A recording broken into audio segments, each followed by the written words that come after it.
Roosevelt E. Roosevelt once said, "It's hot. It's damn hot. It's so damn hot, I once saw a man in an orange robe burst into flames." That's what today's show is going to be like. Damn hot.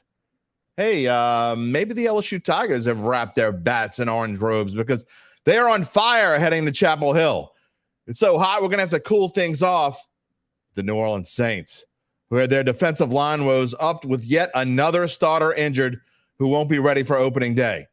And the extra point has me thrilled beyond words. So call me Adrian Cronauer and get settled in for another episode of the Dattitude Podcast.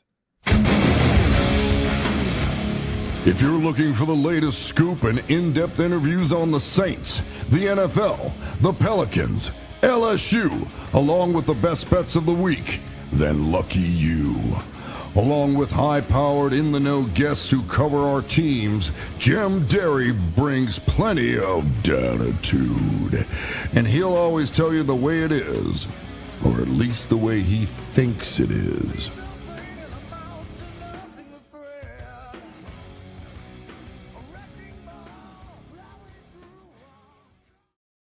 Where you at, New Orleans? And hello to my friends elsewhere, everywhere, out there who are just waiting for me to say, good morning, New Orleans. Probably half the audience doesn't even know what the hell I'm talking about. I'm just going to leave you shaking your heads if you don't know. Just Google Roosevelt E. Roosevelt. It'll put you in a good mood real quick. Was there ever a better fictional DJ than Adrian Cronauer? I think not, but I digress. Hello, everybody. This is Dattitude, episode number 244, presented by Evangeline Securities for a Wednesday, May the 29th, 2024. Of course, I'm your host, Jim Derry. Whether you're watching on one of our NOLA.com social media channels or listening to the podcast, as always, I thank you for being a part of this show and for being a part of the Dattitude family. In just a few moments, we're going to welcome in Garland Gillen of Fox 8 Sports to talk LSU baseball, talk a little Saints. My extra point today is on good riddance, Angel Hernandez. That's coming up a little later. Going a little late this morning. Garland had some other obligations. He is here now. He's in the green room and waiting, and we're going to get to him. But first, as always, remember, if you're watching live, you can be a part of the show. Just type in your comments, type in your questions. We will show them here. And we will respond. Whether you're watching on YouTube, Facebook, X, we will show it on the screen. If you're listening after the fact on any number of places, including wherever you get your podcast, on Apple or Spotify, I can't even say Google anymore because I don't think Google has podcasts. I just learned that last week. Send me a comment, jderry@theadvocate.com. A reminder to subscribe to our Dattitude YouTube page if you have not done so. Click the little bell to receive notifications when we go on the air live. Okay, hot. Look, I know y'all, some of y'all, I get emails every now and then. Why are you talking about the weather all the time? Look, there's just something about that first real blast of the furnace in your face that brings you down.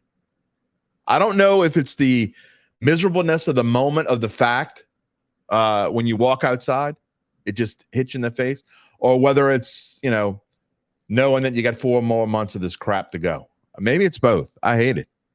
I hate summer, But let's get to what's really important. And first, that is continuing the story about my friends at Evangeline Securities. You know by now, they're a company that can help you decide if it's the right time to sell your business and what that business might be worth. Not only are there so few companies in Louisiana that can help you figure out the question of the future of your life, but there are none like Evangeline Securities.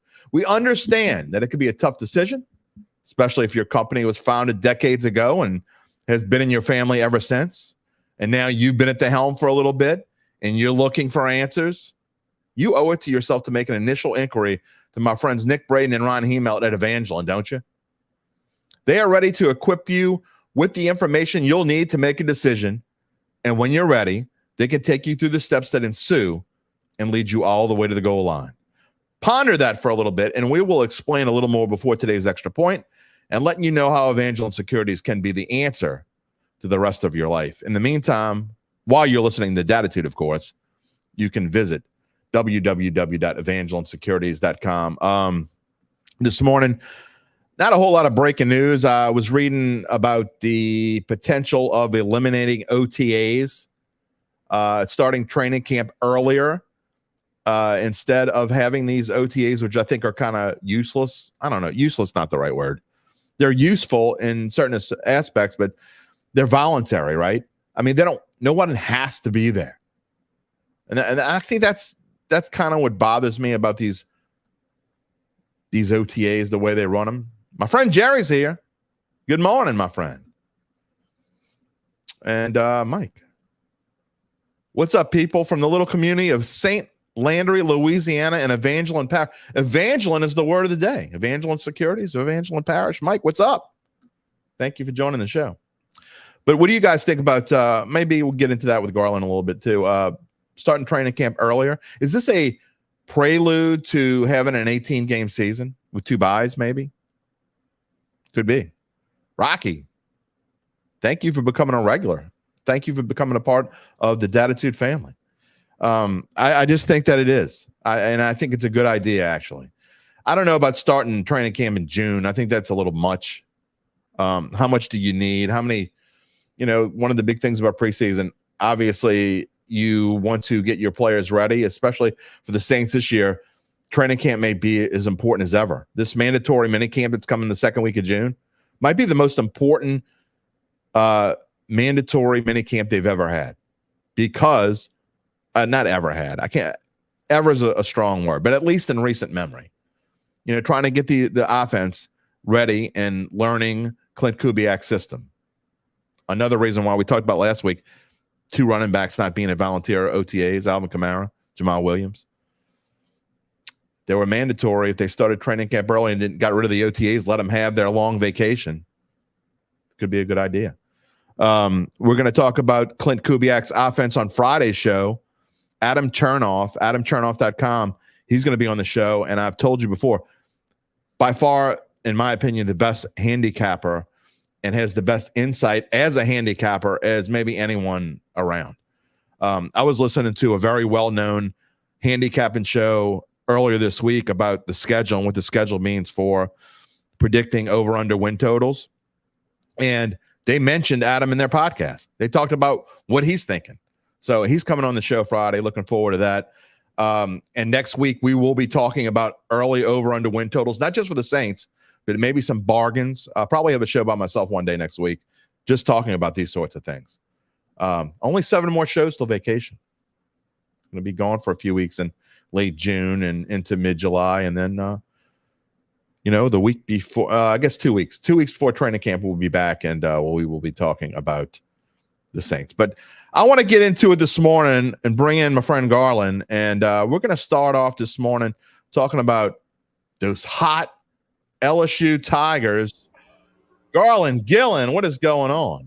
I don't want to leave Tulane out. I had some Tulane people email me, and they weren't upset. I guess they understand. But we have 4 Louisiana teams in the tournament. We've got LSU, we've got Tulane, we've got actually more than 4, right? We've 6, buddy. 6, bud. We got Grambling, we got Louisiana Lafayette, we've got La Tech, baby. Tech, and there's one other one. Who am I forget? Well, you got the 2 guys in Lincoln Parish. Nichols. Yeah, you get the 2 guys in Lincoln Parish. You got Grambling, Louisiana Tech. You got LSU. You got the Raging Cajuns in Lafayette. And then Tulane and Nichols. And that's why the show's starting a little later, because I had to go out and get Tulane leaving. And get this, Tulane and Nichols are on the same charter plane leaving for Corvallis today. Really? Okay. Yeah. NCAA first off made a wrong by sending them all the way to Corvallis. But then they at least, trying to save money, so they put the Colonels and the Green Wave on the same charter plane. Oh, that's so nice of them, the NCAA. All right. Well, we wanted to acknowledge, and I know some people say you should do more than acknowledge, but look, they make a run, great. I mean, Tulane, a game-ending, game-winning home run to win the AAC, which they needed to do to get in the tournament. They weren't getting in the tournament otherwise. So good for them that they were able to do that and get in. So congrats to Tulane. Congrats to all the Louisiana teams for getting in the tournament. And maybe we'll talk more about it later in the week. Maybe we'll talk about it next week. Maybe someone will upset someone, and we'll find a way. But today we're going to talk about LSU baseball and how hot they've been and the deserved recognition that they've got nationally. And I find it interesting that, you can go to different books, and these odds that I have on the screen are from DraftKings. So Gabe was telling me that the odds elsewhere might be a little bit different, but at DraftKings, I found it interesting, Garland, that LSU is plus 900 now. They were plus 4,000 after the sweep of Ole Miss. So now they're plus 900 DraftKings to win the whole thing, which is the third lowest odds nationally. They're not even a 1 seed. That's the power of the LSU Tigers. It is. Don't forget what happened last year. And this year, now they have 2 solid starters in Gage Jump and Luke Holman. So now you got 2 solid starters, and the bats are absolutely red hot. And they're a scary team to deal with. I guarantee the people in Chapel Hill were not thrilled when they saw not only that LSU is coming, but I mean, their fans are coming with them. I guarantee, I'm sure UNC's got some baseball fans, but I got a feeling that the LSU fans are going to take over that stadium this weekend. I know there's not going to be a lot of Wofford fans or Wofford fans, and I know there's not going to be a lot of fans from Long Island there. So it's going to be a lot of purple and gold this weekend in Chapel Hill. Yeah, if you're North Carolina, the good news is you sit there and we're the 5th overall seed. Oh, crap. We got LSU. I mean, that had to be the thought process, right? Oh, no doubt. You don't want to go against LSU. There's some other regionals that you definitely want to avoid. I will say this. The thing that really helps at LSU is there's an NCAA rule that says that you cannot go to the same conference.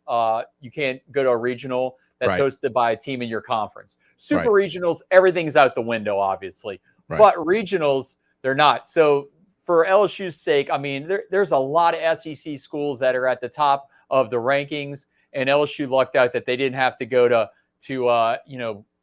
A&M or one of these. Even though they've taken 2 out of 3 at A&M, they'd have had to go to College Station, which is where Louisiana, the Raging Cajuns, and Grambling are going. So it did help them there. But they get through this, and Arizona is the 1 seed in the Super Regional. If they win their regional, then LSU will have to go to Tucson next week. But that's a week after. But if you're betting LSU, I mean, who else are you going to want to go with right now? Tennessee's choked every single year when they've been a 1 seed. Never pulled it out. So, I mean, I would be very, very honest. I would not put any money, my own personal money, on LSU winning at all, because I wouldn't either. It was a magical team. Well, it's not. There's no value there.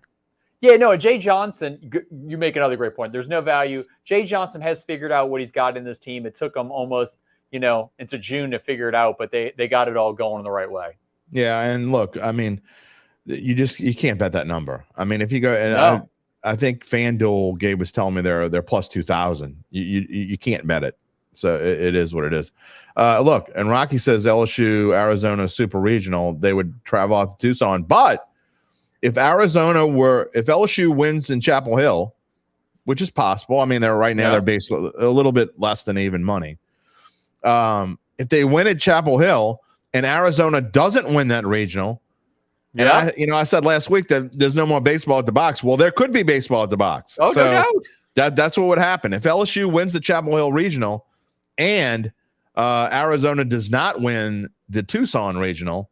Then there would be more baseball at the box next weekend. Yeah, and they put in a healthy super regional bid already, from my understanding. LSU, they're going to get it. They would get it. Yeah. No, NCAA is in the money making business, and LSU will sell it out and they'll make the NCAA money. You just couldn't have them hosting in round 1. So yeah, they're gonna go on the road. And hey, strange things happen in these regionals. There's no lock that Arizona's going to get through their own regional. No, but Rocky brings up a good point. The NCAA, we see it in basketball all the time. They love stories. LSU, Jay Johnson versus his old team potentially in Tucson. So let's get through this one first. And again, you see the odds on the left side of the screen. I also find it interesting that LSU is plus 110, which means if you bet $100 on LSU to win the regional, and they do win the regional, you would get 110 back, plus your original $100 bet. Whereas North Carolina is even money. That's straight up even money because that's with the juice. Minus 110. That's an implied odds of 50%. North Carolina minus 110 to win the regional. But yet, North Carolina's odds to win the title are way higher than LSU's. I believe they're something like plus 2,000. So 20-1 is what that means. And LSU's 9-1. So I don't know how that works out math-wise. But for LSU, Garland, I find it that, look, you talked already about Gage Jump and Luke Coleman. I don't just think they're good. I think that there could be an argument made that right now that they are the top 2 pitching duo in the country, which is part of the reason why LSU has an excellent chance. At least that's the way they're pitching right now. They're pitching like experienced, grizzled vets who you don't want to face. At least they did for sure in the SEC tournament. Yeah, Holman's 9-3, and Gage Jump is 6-1 on the season. This team is set up perfectly for a super regional, okay? Because then you got Griffin Herring, who looks pretty good. You got Gavin Guidry in the mix also, so you got some help in middle relief. But you all you need to do is win 2 games in a super regional. So this team's actually set up better for a super regional than a regional, because once they get to their 3rd and 4th starters, it gets a little dicier. You know, they got some guys, but they don't have anybody the quality of Gage Jump and Luke Coleman, because you can get Luke Coleman, you can almost get a complete game out of. Gage Jump, you can get a lot of innings out of. And right now, the bats are red hot. That's the key. I mean, Tommy White's been doing it all year. Monster Milam, Steve Milam, the freshman, has been really strong for him. So they got some dudes that are hitting in the lineup. Hayden Travinski's been kind of up and down this year, so we'll see what he does in the postseason. Because last year in the postseason, Travinski was absolutely unstoppable, hitting so many moonshots out of Alec Box. But the key is to stay in the winner's bracket as long as possible. I don't want to be Captain Obvious here, but I think it's as important for this LSU team as maybe any other, especially 2 seed in this entire tournament. Because for LSU, look, their bullpen has been better as of late, but you've got to win with Jump and Holman, in my opinion. You've got to beat Wofford and then beat North Carolina. Stay in that winner's bracket, because then somebody's got to beat you twice to knock you out of the super regional. So for LSU, and I just don't know that LSU has, and I'm not going to say they can't do it. Of course they can. They won 4 straight games in the SEC tournament. But what I think for them important, and this is a little bit different, but to win 2 in a row against maybe North Carolina, so then they have to beat them 2 out of 3 without your top 2 pitchers because they've already pitched. I just think it's super important to stay in that winner's bracket. Yeah, you know, and last year, I'm just looking through the stats. I mean, Nate Ackenhausen. Yeah, he did really well at the College World Series last year. That's the key here, Jim, and that's why I understand why the betting odds are so high in LSU's favor. They got a lot of dudes that have been in these situations before. They're not going to get nervous going to Chapel Hill or going to Arizona, or even when they go to Omaha. They've been there before. The coach has been there numerous times. A lot of these other teams don't know what it takes to get to Omaha, okay? And if they got there, they've wilted, you know? So I think I understand why the betting odds are where they're at. You've laid it out perfectly. There's really no value in LSU. If you want value, you got to go with someone else if you want to make some big-time money on this. It's sort of like Alabama in football, or Duke or Kansas in basketball, North Carolina even. You don't want to play them because what you talked about, when you go to those schools, when you go to Alabama to play football, and I'm not saying no knock on LSU or anything. I'm just saying when you go to Alabama to play football, when you go to Duke or Kansas to play basketball, you expect to be playing into the postseason and well into it and have a chance to win a national championship. And even in a down year, you don't want to face those teams because you know down the stretch what they're going to be. No, I would not want any part of Jay Johnson, any team he coaches. Awesome. He got Arizona what, the College World Series twice. Yeah. You know, that's a strong coaching job right then and there. But you saw with Jay Johnson all year, he was moving guys up and down the batting lineup. Yep. He was just he was tinkering with these midweek games, trying to figure everything out. And he finally figured it out. They came on hot at the very end of the season. I honestly, Jim, had my doubts, even though they swept Ole Miss and a lot of people said they were in. They lost that first game when it was a single elimination on Tuesday.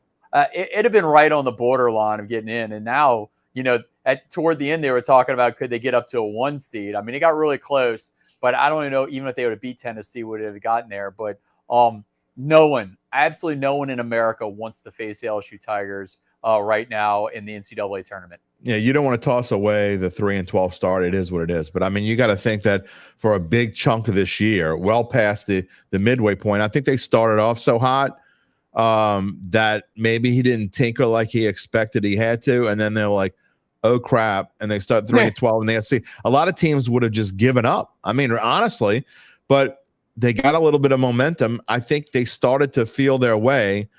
And yeah, they lost the series at Alabama, but winning 4 out of your last 5 series, Garland, I think that impetus, and now they realize in the SEC tournament, I don't know what woke them up. Maybe it was the Ole Miss series, the sweep, when Jay Johnson knew they had to sweep, but maybe the team didn't know they had to sweep.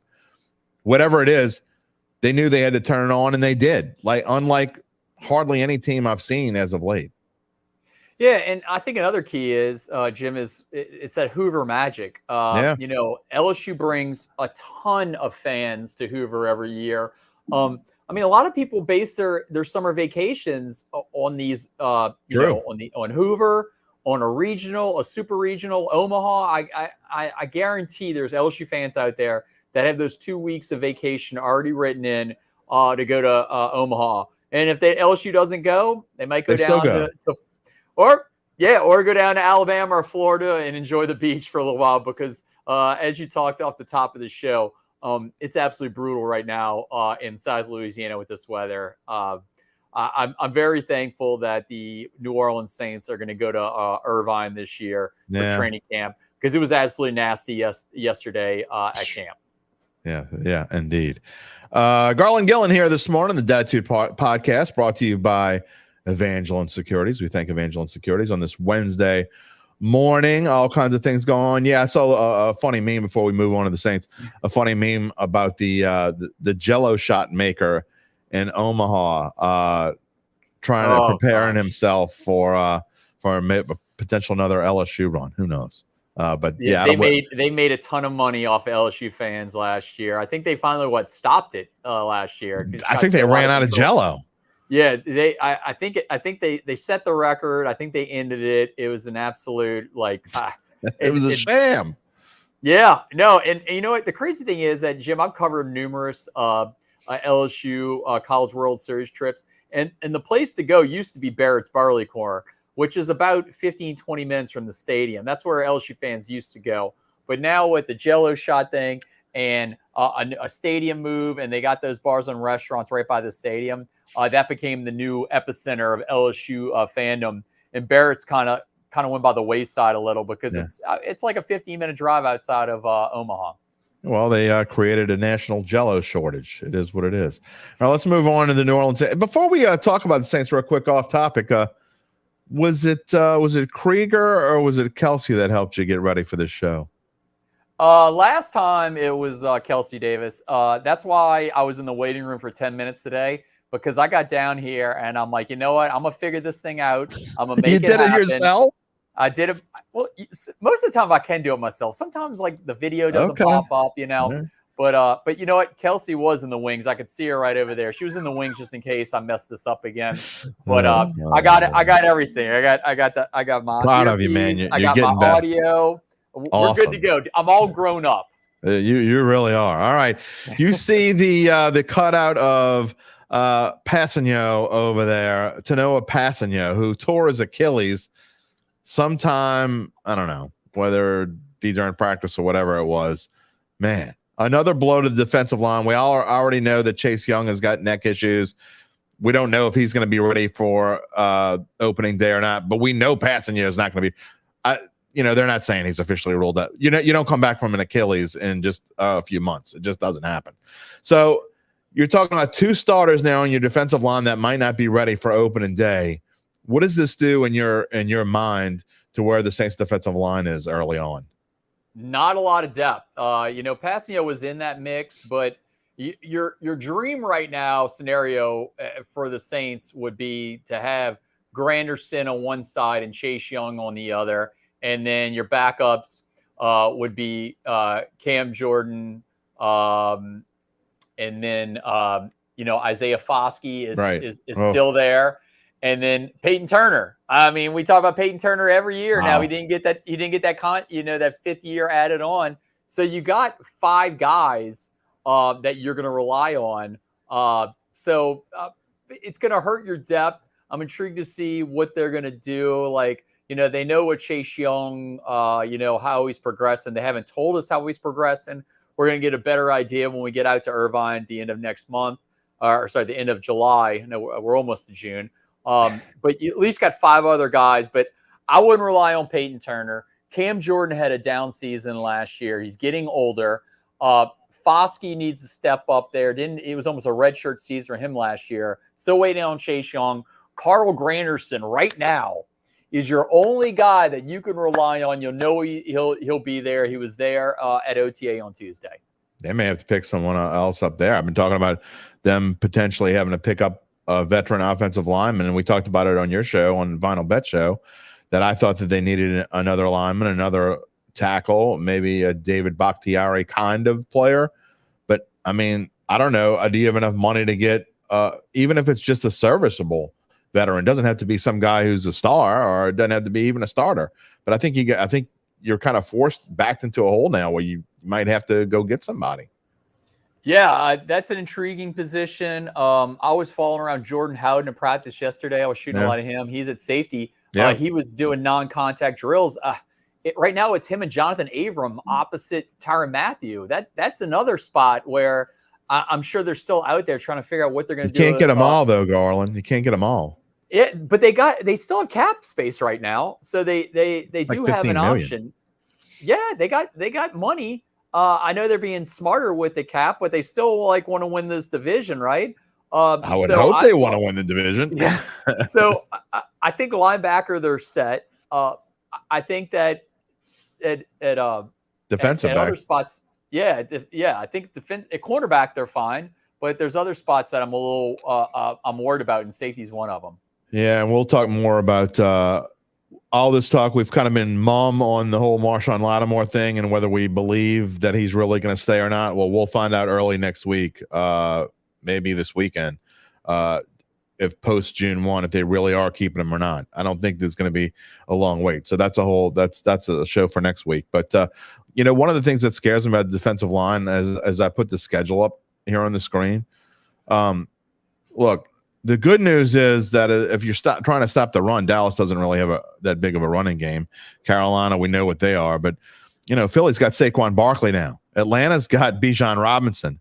Kansas City's got Patrick Mahomes. They don't need to have the greatest run game in the world. So if you're missing a Kpassagnon for an extended amount of time, and if Chase Young's injury lingers any further than, opening week, I mean, you're talking about potentially, to me, if you don't have that line shored up by week 3, you can write off Philly and Atlanta and Kansas City, in my opinion.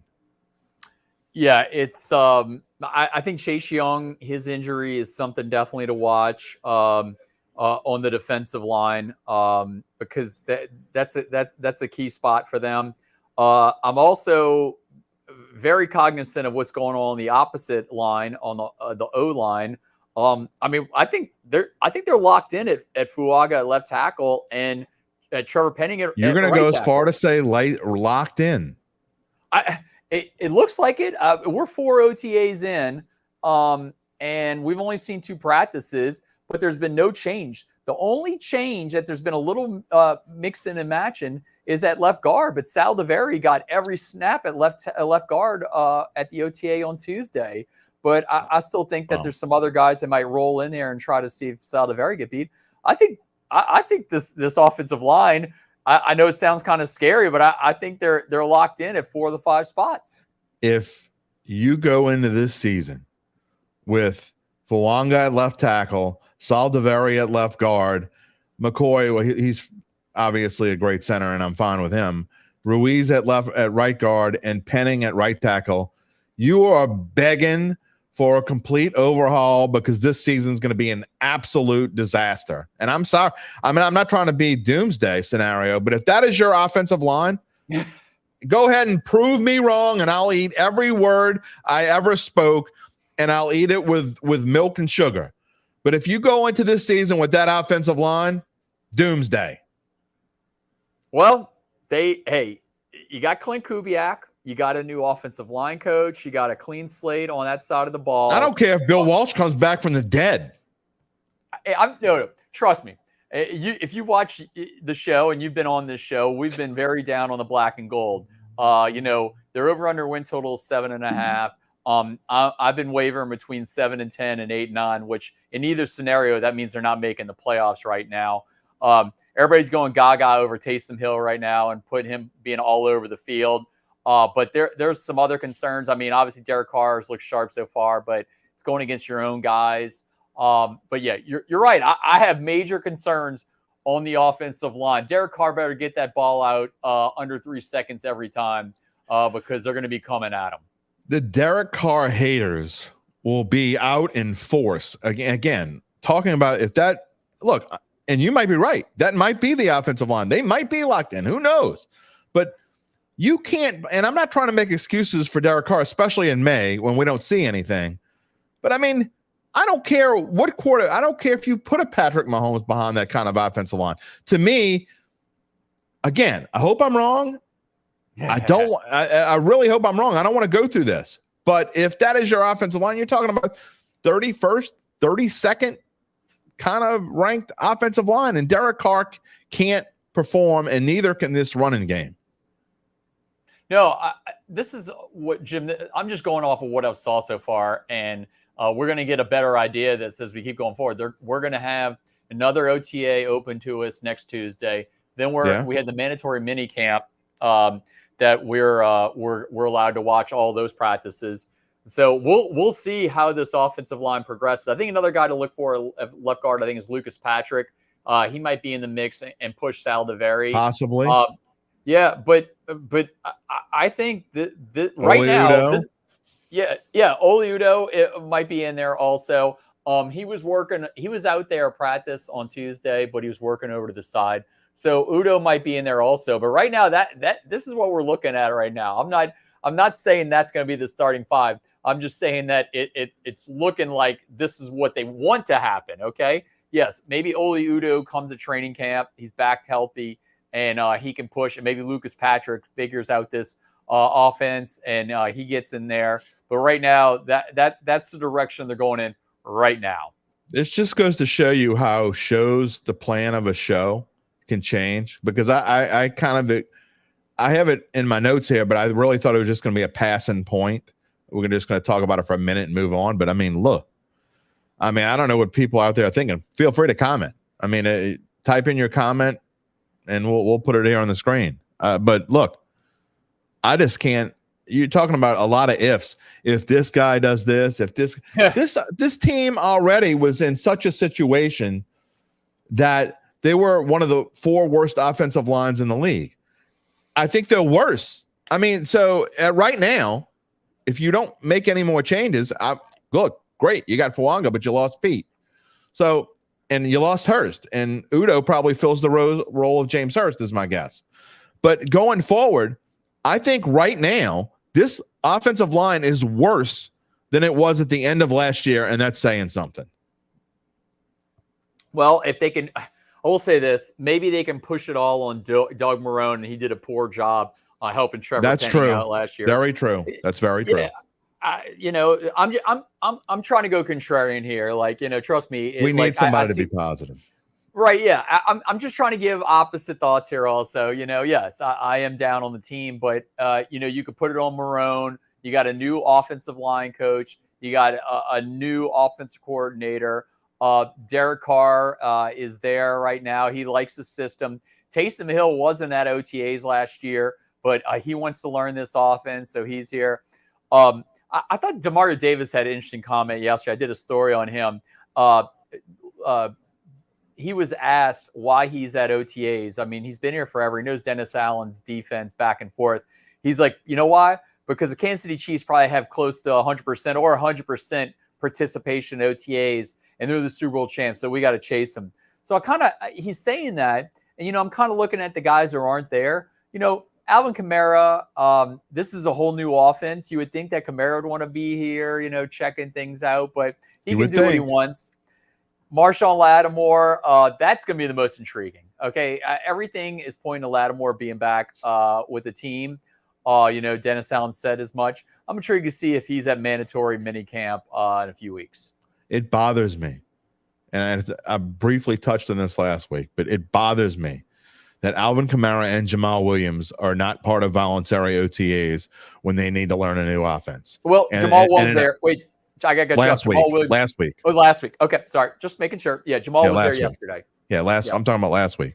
So, I mean, to me, you'd want to hit the ground running. And those two guys weren't there in the beginning, and Alvin Kamara is still not there. And there have been talks swirling about Alvin Kamara going forward. So, I mean, maybe he has his own agenda. Maybe, I don't know, but you can study a playbook 20 hours a day, and it doesn't give you the same kind of experience. You need to get out there and figure out a new system and be with the man who wrote this particular system. So, I mean, it does bother me, and I think it's a problem going forward. But we'll see. I mean, you could say whatever you want in May. Again, opinions change as we go along, and you and I have talked about odds, and I think you and I have both maybe thought one thing in April or May, and then you feel differently when you get at least into training camp and you say, okay, well, maybe this is going to work, or maybe it can't work, or maybe when they start practicing against other teams. So, I'm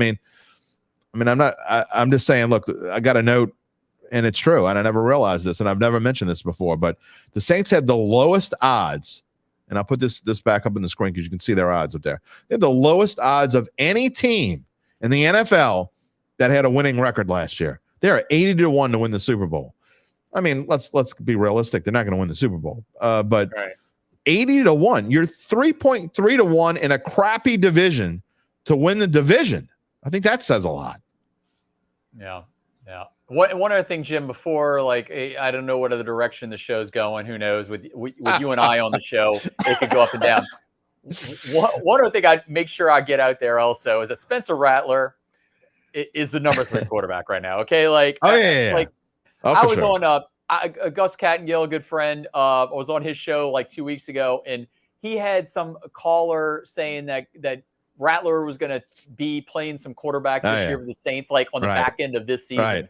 And I laughed at him before OTAs started. I'm like, that's crazy town.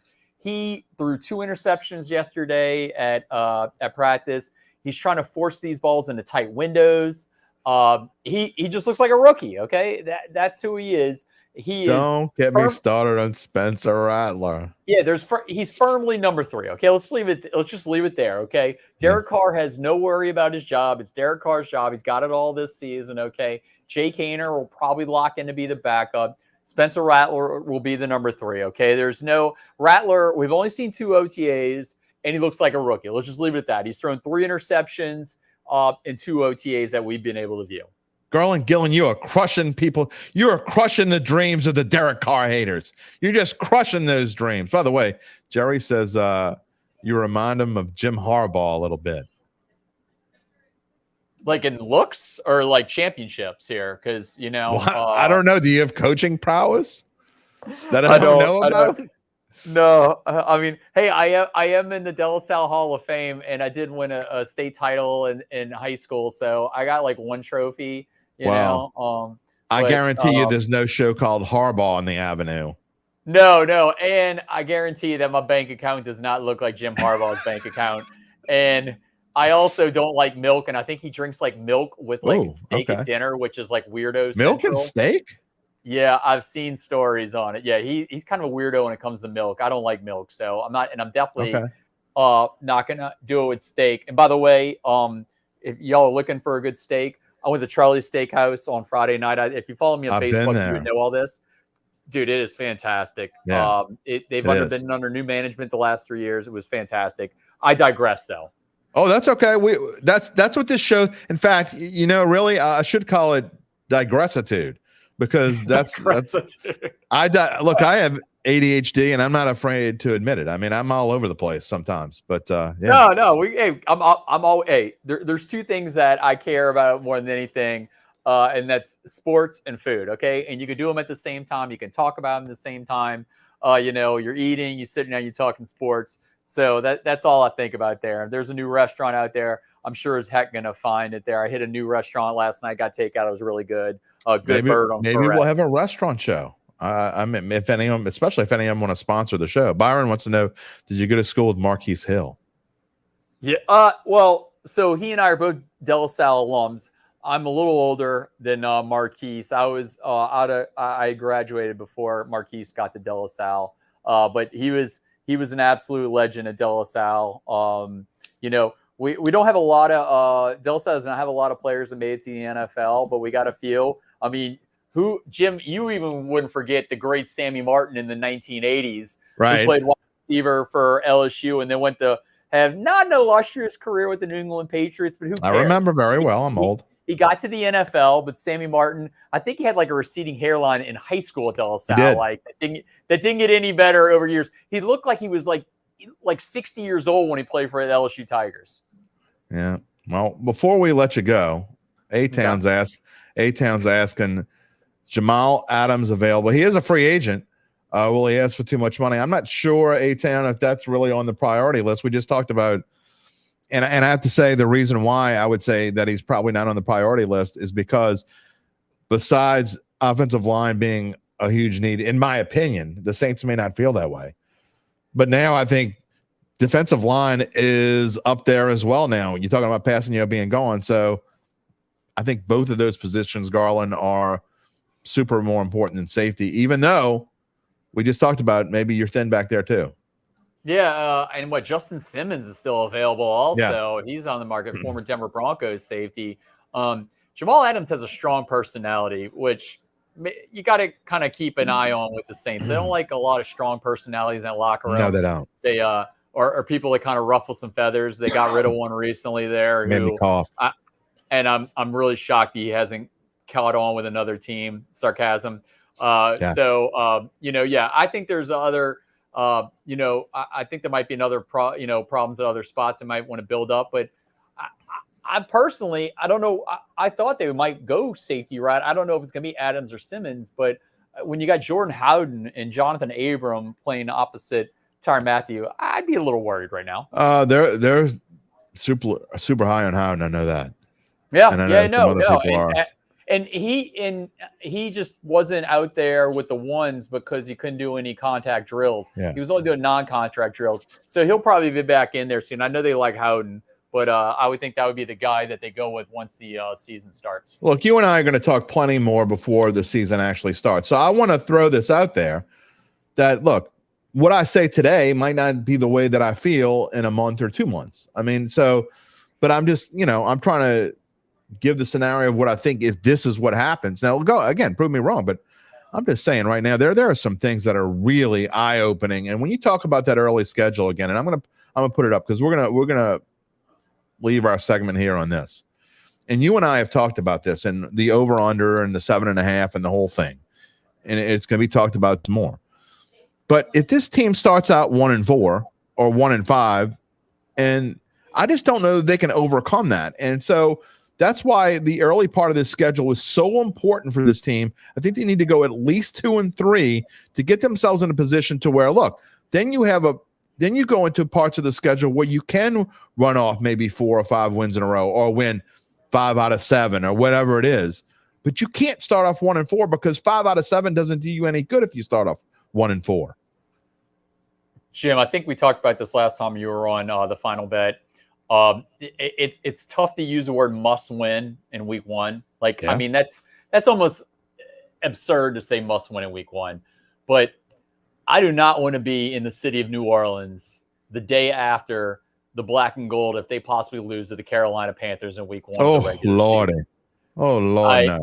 I mean, you don't want to throw up red flags and go in complete freak out mode, but if they don't win that game in week 1, spread's only 5, okay? I thought it'd probably be higher. I know they got Canales as a new head coach at Carolina, and he's an offensive genius. He did great work with Baker Mayfield last year with the Tampa Bay Bucks.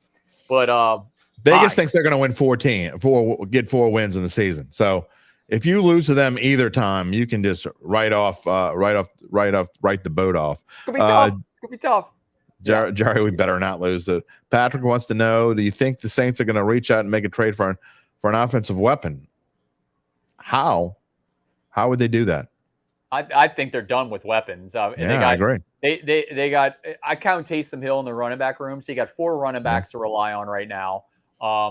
you signed in the offseason now. I know neither one of them are going to jump off the screen, but you got Equanimeous St. Brown, you got Cedric Wilson, and you also already got in the fold Rashid Shaheed, Chris Olave, A.T. Perry.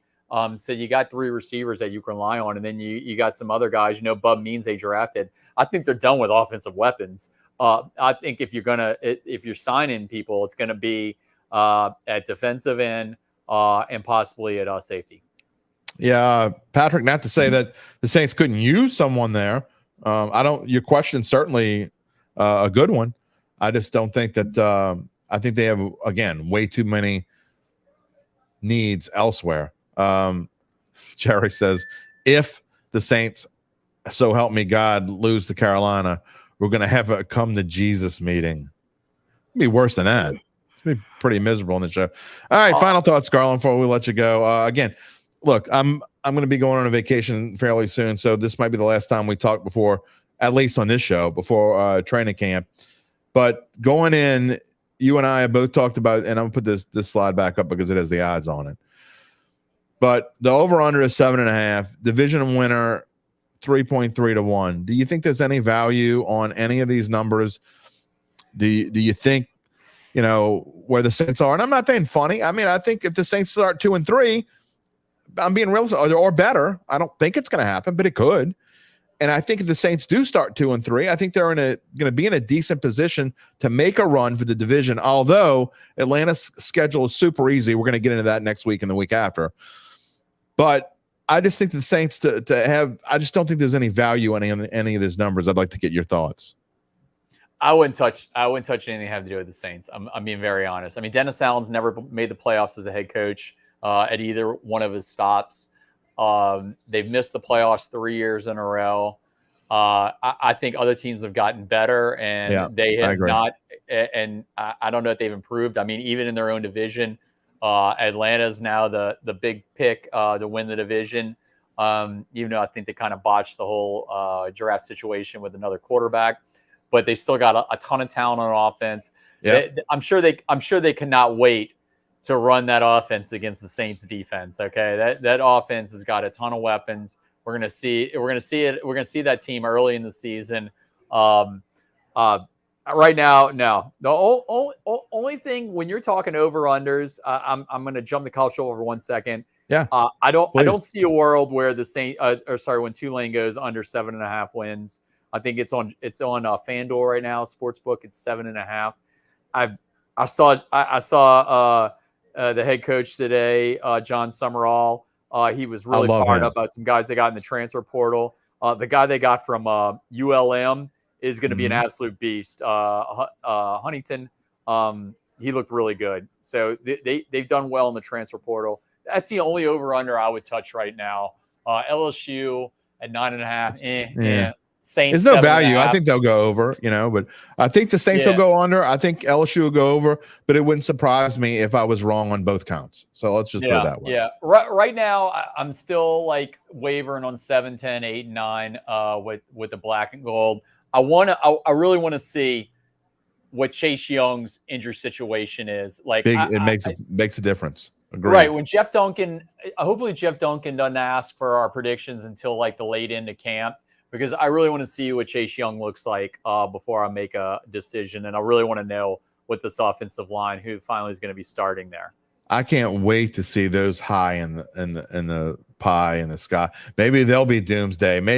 Whatever the local press is going to do, I'm going to bet the opposite way.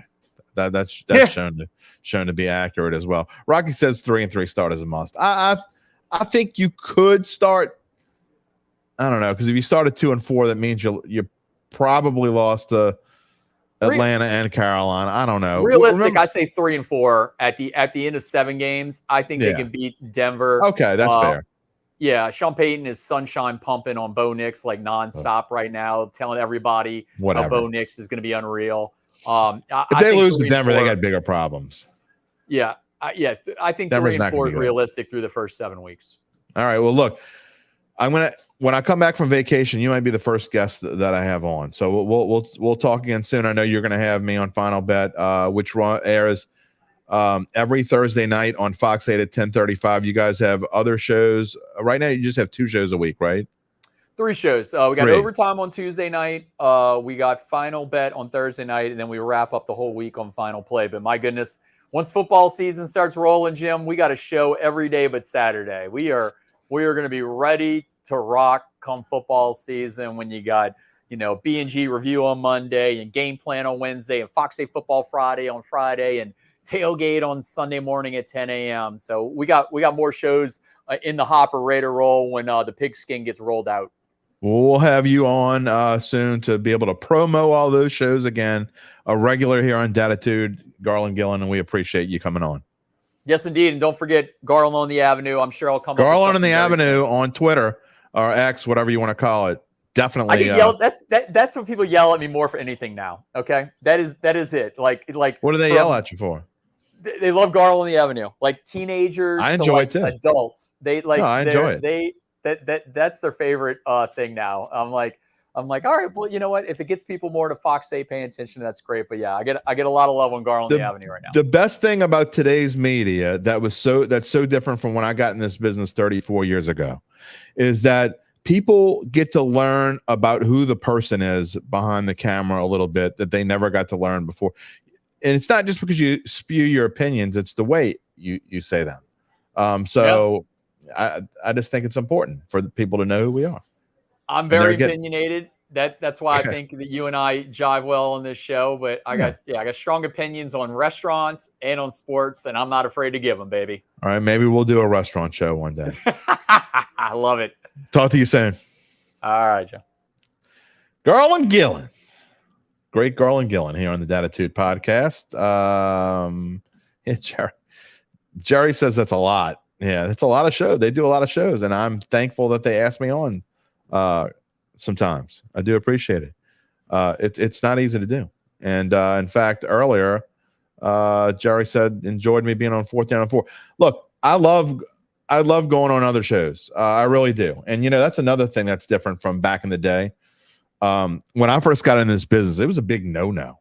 I mean, we had to go through jump through who, and not me per se, because nobody wanted a 20-something-year-old kid to come on the show who was either covering prep or being an ag clerk. So I'm not talking about me per se, but I know that the writers back in the day had to jump through hoops sometimes to go on even radio shows. It's not like it is today where anybody will go on anybody's show. Not everybody, but it's definitely different than it was back then. Some breaking news. I know a couple of you have written in the comments and didn't really want to say it while Garland was on because I don't know that we need to talk about it, but Scotty Scheffler has been cleared of all wrongdoing, according to news reports on my phone and by you commenters out there. As well he should. I mean, that's just ridiculous. That's a whole different show. I mean, you know what I think about it. If you were watching last week, you know what I think about what they did with Scotty Scheffler was ridiculous. And the body cam just happened to not be on. What a coinkydink. Anyway, whole nother story. Before today's extra point, and don't go anywhere because you're going to want to hear about today's extra point. It's going to be a fun one. Let's continue the story of how Evangeline Securities can help you figure out the rest of your life. If you are pondering selling your business, or even if you know someone in this situation, I can promise you that managing directors Nick Braden and Ron Hemelt care. That is the reason they came back to their hometown, New Orleans, from New York, the Big Apple, to help locals find solutions. How does this work? They'll start with a complimentary service that includes a detailed evaluation of your business to figure out its worth. And then they'll go through their findings with you. If you decide to proceed, that's when the real work begins. And no one in Louisiana is better prepared to find you a buyer more than Nick and Ron. After they put together a complimentary detailed evaluation of what your business is worth, if you decide to proceed, they will begin with an extensive auction process and involve established private equity funds from across the world. I need to have so I can change my background, big globe on across the world, not just New Orleans, not just South Louisiana, not just the United States of America. They're going to find you the best buyer they can, period. It will maximize the return process for the founder of your company and the founder's family. And we can't wait to show your end zone dance here in Dattitude. We'll tell you more on Friday's show, but check out our friends at www. Say that 10 times fast. EvangelinSecurities.com. All right. Let's get to today's extra point. Been looking forward to this one. When the first second I heard it Monday night, I'm like, well, I know what the extra point is Wednesday. It's easy because we offer a farewell, a goodbye, an adios, or rather in this case, it's more of a good riddance. Get the hell out of here. Angel Hernandez, who by many opinions, including mine, obviously, has long been known as the worst official in any sport anywhere. And the good news, the great news, is that he announced his retirement Tuesday from being an umpire in Major League Baseball. It's a day we're rejoicing here on Dattitude. And I'm certain Major League Baseball players are even more thrilled than the average fan. It's likely you know his name, whether you're a baseball aficionado or not. His ineptness is legendary. For the few people who don't know how bad he is, here's a 22-second clip to offer just a snippet, not sniff it. We don't need to, they're not sniffing it. It's a snippet, because if you sniffed it, it's really bad. A snippet of what we saw often over the course of the past 30 years, excuse me. Whoa.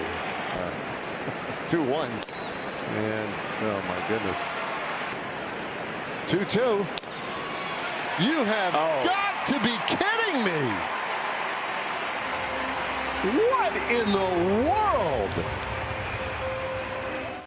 What in the world? That just says it all, doesn't it? If you were listening to that after the fact, to the audio-only version of the podcast, you didn't need to see it. You could hear how bad it was through the voices of the announcers. The three pitches all were well out of the strike zone. I mean, like, well out of the strike zone. That's just a quick sample. The Athletic reported this week that Hernandez was coerced into retirement by Major League Baseball. And my question is, what took you so long? I get the power of a union, but even their great muscle and might shouldn't have been able to protect this buffoon for 3 decades.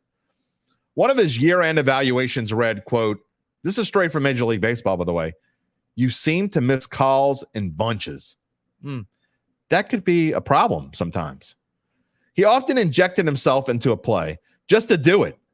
I'm convinced he made incorrect calls at times on purpose because he wanted to be in the limelight. The biggest problem I've always had with Angel Hernandez is that he often sought confrontation, which is way worse than simply being inept. New Orleanian Ron Washington, who now serves as manager of the Los Angeles Angels, once said, quote, Angel is bad. I'm going to get fined for what I told Angel, but hey, the truth is the truth.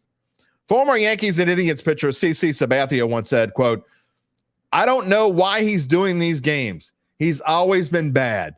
He is a bad umpire. One of the few people I could find that came to his defense was the retired Joe West, who also was awful at times because he loved being the bad guy, and he too loved to inject himself into confrontation.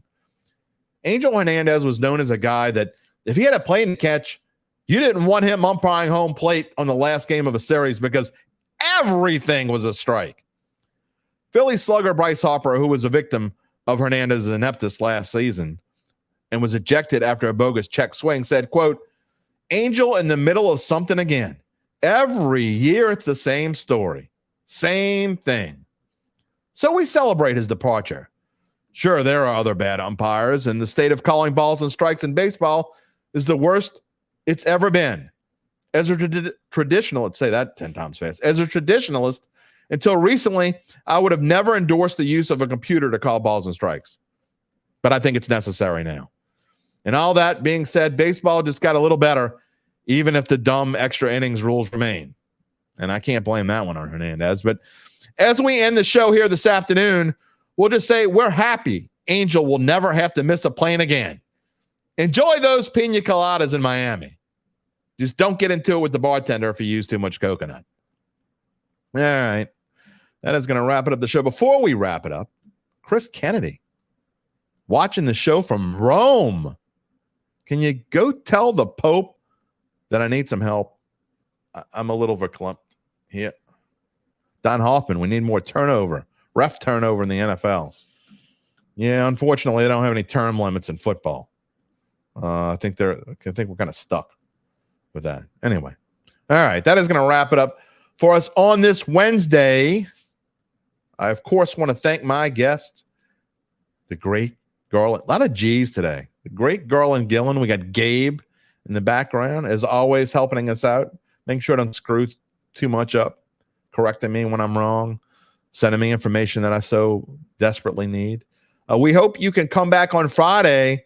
Told you about Adam Chernoff.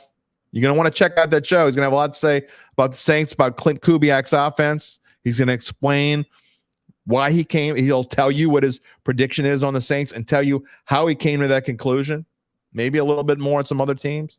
And again, the next couple of weeks, we're going to spend some time talking about over-unders, Saints situations, Saints mandatory mini camps coming up. Hopefully, we'll be talking about LSU until I go on vacation to LSU baseball. How long are they going to last? Lots to talk about over the course of the next 7 shows before I say bye-bye for a little while. Reminder to subscribe to our Dattitude YouTube page and click the little bell to receive notifications when we go on the air live. You can subscribe to the podcast on Apple, Spotify, or wherever you get your podcast, and find a replay of the show on NOLA.com/sports. Have a great rest of your week, everybody. We will see you on Friday. Till then, take it easy, my friends. If you're looking for the latest scoop and in-depth interviews on the Saints, the NFL, the Pelicans, LSU, along with the best bets of the week, then lucky you. Along with high-powered, in-the-know guests who cover our teams, Jim Derry brings plenty of Dattitude. And he'll always tell you the way it is, or at least the way he thinks it is.